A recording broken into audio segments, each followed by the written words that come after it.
All right, good evening. Tonight is a regular school board meeting of the Trice United School Board.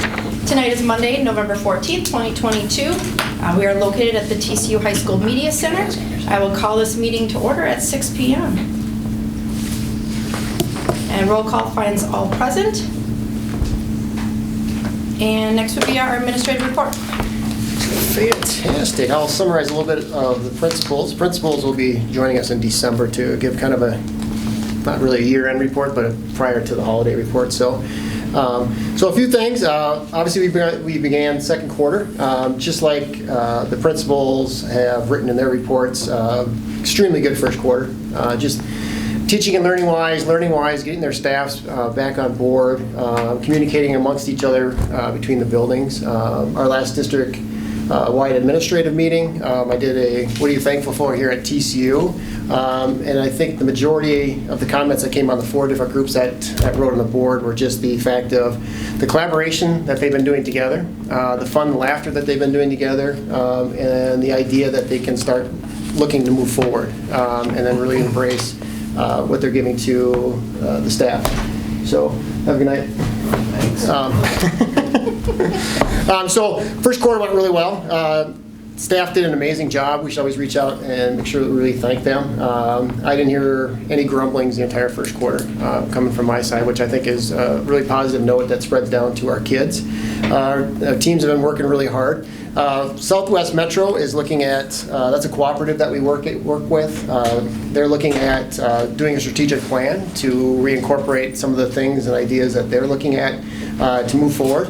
The cooperative is our special ed cooperative that teams with us to provide our students the opportunities to have future further services. So that's pretty exciting. Middle school programming, which I keep refreshing. The model is being looked at even more heavily right now. We got some more reports about some other schools that they're looking at, how we're going to do that, how we're still going to bridge that gap between 6th to 7th grade and then 8th to 9th grade. And then we have begun to start looking at how we can start transitioning the 8th graders to 9th graders during some different programming, and how we can start looking at more of a 6-year plan versus a 4-year plan. So that's pretty fun. Our master planning community advisory team, which we're all aware of, that information got sent out to all of our families in our district. We have a wide array of people that have signed up for that, which is pretty exciting. We also have 6 students that have signed up, 6 juniors, 2 that'll be from each community to be a part of that team. So SiteLogic will be sending out information, which they already have, I believe, but they'll send out further information to the people that have signed up. And then, of course, we'll look at those folks that are on that committee. I'll share that with you as we move forward in the next couple of days to check on the teams and how we want to do that. So I will share that as well. And finally, from my side, I got numerous things I could talk about, but we are continuing our process of identifying who we are as a district. The branding process is incorporated not only into what you see, but it's incorporated into our teaching and learning, our marketing, our activities, our administrative team, and then of course all the way across the board. And as the entire staff engages in this question, we are looking at how to develop programs and programming to meet the needs of our students. So that's part of what the district admin team was excited about as far as being able to look forward and move ahead. So I'm really excited about that. I'm going to summarize just the the principal side. Once again, they are all really excited about how first quarter went. As you know, conferences have come. There's another one coming up this week. They all mentioned just the idea of being able to collaborate with families in the community to share what is happening with their students. So they're very mindful of making sure that they're intentful on putting that in there to make sure that we do share that. All the elementary schools have been working with career focus. So you will see that they've had businesses and are continuing to have businesses come into their school to talk about different careers. And then how to really start looking at and thinking about what is out there. Right, so I think that's really exciting that the 3 elementary principals have been working on that together as part of the AVID strategies to get incorporated with not only our community but just our local businesses to promote what we have here within our communities, which is a lot of fun. So next, high school side. Minnesota State High School League State Cross Country, obviously we had a participant that ran for us and competed at the state meet, did very well. Dante Jubarian ran for us, and Ella Schmiesing also has just qualified for state in swimming in a couple events. She actually came out of section first in the 100-meter breaststroke. And by watching the video, she dominated. So it'll be kind of fun to see how she ends up at the state meet for TCU. She has a send-off tomorrow, which will be a lot of fun. I know Dante's was a lot of fun just being a part of that in the hallway. Chris just mentioned getting tickets for Grease. Grease, the fall musical, is coming up on Friday, Saturday, and Sunday. So I want to mention that from the high school side, as the activities that go on in there are pretty engaging and fun. So, and last from the high school, the Yee Student Summit. Our students get involved with students from other schools, and they do a lot of cross-collaboration and talking and comparing what happens in amongst high schools. And this last group found out that schools are pretty similar. Surprise, right?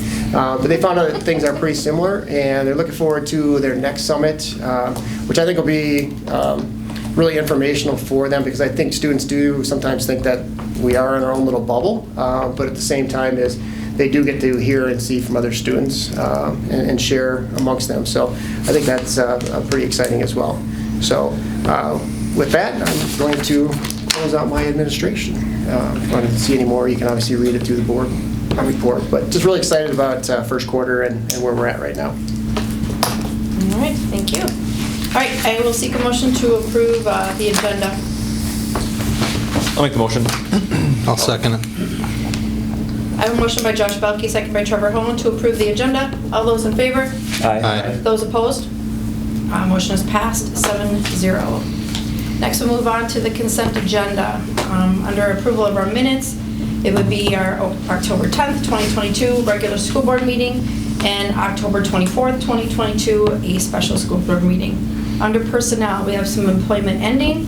We have Dennis Napper, part-time custodian, TCU Lee Center; Cheryl Reed, special education teacher, TCU Lee Center; Katrina Bastier, cook's helper, TCU High School; Megan Bass, paraprofessional, TCU Montgomery; Carrie Richards, head volleyball coach; and Carrie Langer, head girls soccer coach.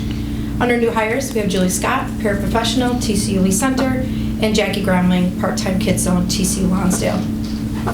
We have the approval of the bills in the amount of $1,667,735.93. Also our finance report. I will seek a motion to approve the consent agenda. So moved. I'll second.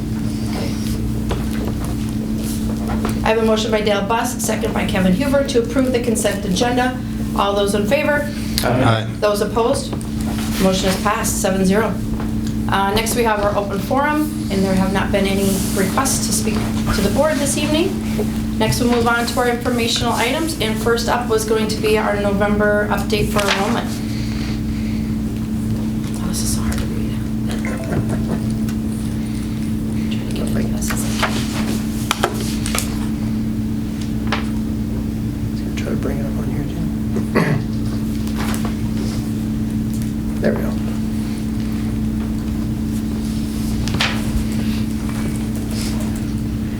All right.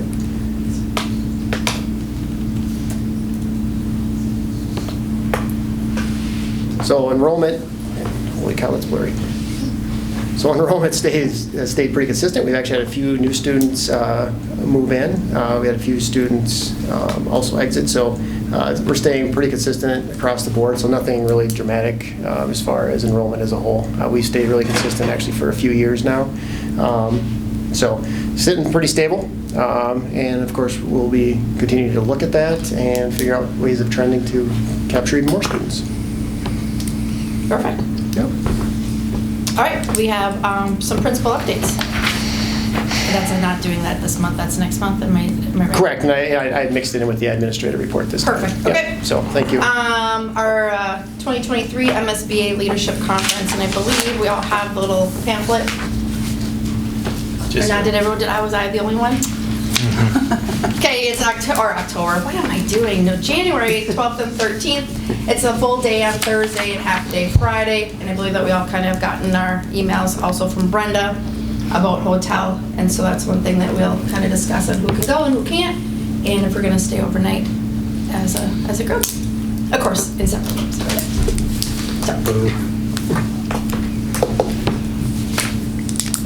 But yeah, that's it. Any questions? No? All right. Move on to new business. Committee we have updates. Committee updates, Finance Committee, and I believe Josh has got that.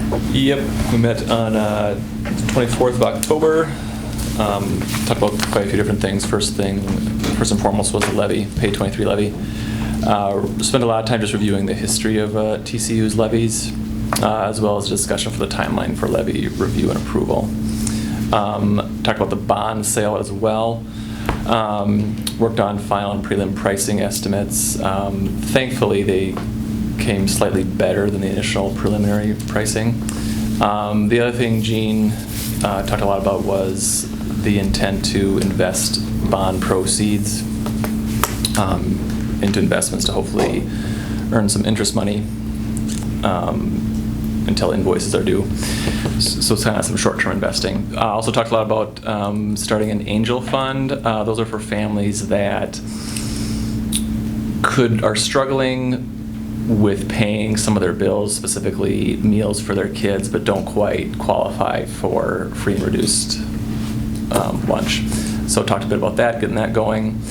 Talked about the fiscal year 23 revised budget. Compared the actuals to the updated estimates based on new information. And then finally talked about the fiscal year 24 budget build. So a lot going on in the Finance Committee update. Thanks, Josh. Facilities. We haven't met. I mean, basically, the task force getting put together. Other than that, we haven't had a meeting since our last update. Okay. Right? No, yeah, you're right. We're in the process of putting that team together for the community report, so. All right, we'll move on to new business. First up will be a resolution for the donations. Be it resolved that the School Board of Independent School District number 2905 accepts with appreciation the following donations and permits their use as designated by the donors. Lee Center American Legion Auxiliary for student supplies, $600. Tri-State Manufacturers Association for high school transportation for a tour of a manufacturing facility field trip, $200. And then TCU Youth Traveling Basketball for a basketball machine, $2,960. I'll need a second. I'll second. All right, I have a motion was introduced by Chris Volasek, second by Josh Belke for the donations noted. This will be a roll call vote. Dale? Yes. Cindy? Yes. Chris? Yes. Marcia? Yes. Kevin? Yes. Trevor? Yes. Josh? Yes. Okay, resolution is passed by roll call vote 6-7-0. Next we have our Rice County area White Grant, United Area White Grant. For $500, so there's no resolution there, so it's a grant for $500 from the Rice County Area United Way for Little Titans preschool scholarships. So I'll seek a motion for that. I'll make the motion. I'll second it. I have a motion by Chris Volasek, second by Trevor Hone, to accept a grant in the amount of $500 from the Rice County Area United Way for the Little Titans preschool scholarships. All those in favor? Aye. Those opposed? Motion is passed 7-0. Next, we'll do the resolution for canvassing the results of the election. Be it resolved by the School Board of Independent School District number 2905 as follows. Number 1, it is hereby found, determined, and declared that the general election of the voters of District 2905 held on November 8, 2022 was in all respects duly and legally called and held. Number 2, as specified in the attached abstract and return of votes cast, the district voted at said election on the election of 4 school board members for 4-year term vacancies on the board caused by expiration of term on January 1, Next, following the general election as follows. Marcia Fronek, 2,881 votes. Josh Belke, 2,824 votes. Hillary Birdsell, 2,496 votes. Cindy Fleechek, 2,318 votes. Jesse Schau, 2,210 votes. And write-in, 249 votes. Number 3, Marcia Fronek, Josh Belke, Hillary Birdsell, and Cindy Fleechek have received the highest number of votes and are elected to 4-year terms beginning January 1st, 2023. Number 4, the school district clerk is hereby authorized to certify the results of the election to the county auditor of each county in which the school district is located, in whole or in part. Abstract of Leesore and Rice County results are available in the Tri-City United School District office. Perfect. I'll need a second. I'll second. All right, this is a resolution introduced by Chris Velasquez and Kevin Huber for the canvassing of the election results. This will be a roll call vote. Dale? Yes. Cindy? Yes. Chris? Yes. Marcia's a yes. Kevin? Yes. Trevor? Yes. And Josh? Yes. Resolution is passed by 7-0 vote. Next, we have another resolution for the polling place designation. Be it resolved by the School Board of Independent School District number 2905, State of Minnesota as follows. Pursuant to Minnesota Statute Section 205A.11, the precincts and polling places for school district elections are those precincts or parts of precincts located within the boundaries of the school district which have been established by the cities or towns located in whole or in part within the school district. The board hereby confirms these precincts and polling places so established by those municipalities. Number 2, pursuant to Minnesota Statute Section 205A.11, the board may establish a combined polling place for several precincts for school district elections not held on the day of a statewide election. The following combined polling places are established to serve the precincts specified for all school district special and general elections not held on the same day as a statewide election. Combined polling place, Immaculate Conception Church, Civic Center, 116 Alabama Street Southeast, Lonsdale, Minnesota, 55046. This combined polling place serves all territory in Independent School District 2905 located in City of Lonsdale, Precinct 60, Aaron Township, Precinct 20, Forest Township, Precinct 55, Shieldsville Township, Precinct 125, and Wheatland Township, Precinct 150. Combined polling place, Montgomery City Hall, 201 Ash Avenue West, Montgomery, Minnesota, 56069. This combined polling place serves all territory in Independent School District 2905 located in City of Montgomery, Precinct 90, Kilkenny, Precinct 50, Kilkenny Township, Precinct 55, Heidelberg, Precinct 35, Lanesboro Township, Precinct 62, and Montgomery Township, Precinct 100.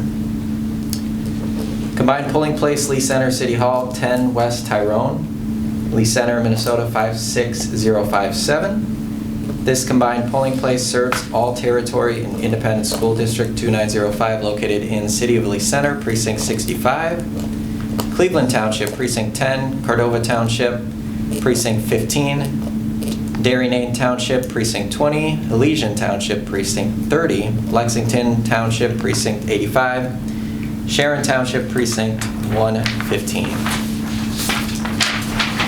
Number 3, pursuant to Minnesota Statute Section 205A.09, the polling places will remain open for voting for school district elections not held on the same day as a statewide election between the hours of 7 o'clock a.m.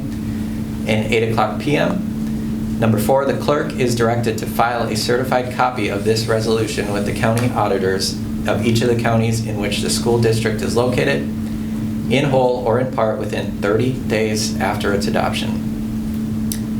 Number 5, as required by Minnesota Statute Section 204B.16, Subdivision 1A, the clerk is hereby authorized and directed to give written notice of new polling place locations to each affected household with at least one registered voter in the school district whose school district polling place location has been changed. The notice must be a non-forwardable notice mailed at least 25 days before the date of the first election to which it will apply. A notice that is returned as undeliverable must be forwarded immediately to the appropriate county auditor, who shall change the registrant's status to challenged in the statewide registration system. Number 6, election judges shall be appointed to serve in each combined polling place. That's it. Nice job, Chris. All right, I'll need a second. Second. All right, the resolution has been introduced by Chris Vlasek, second by Dale Foss, for the combination of the polling places. This will be a roll call vote. Dale? Yes. Cindy? Chris? Yes. Marsh says a yes. Kevin? Yes. Trevor? Yes. And Josh? Yes. Resolution has passed by 7-0 roll call vote.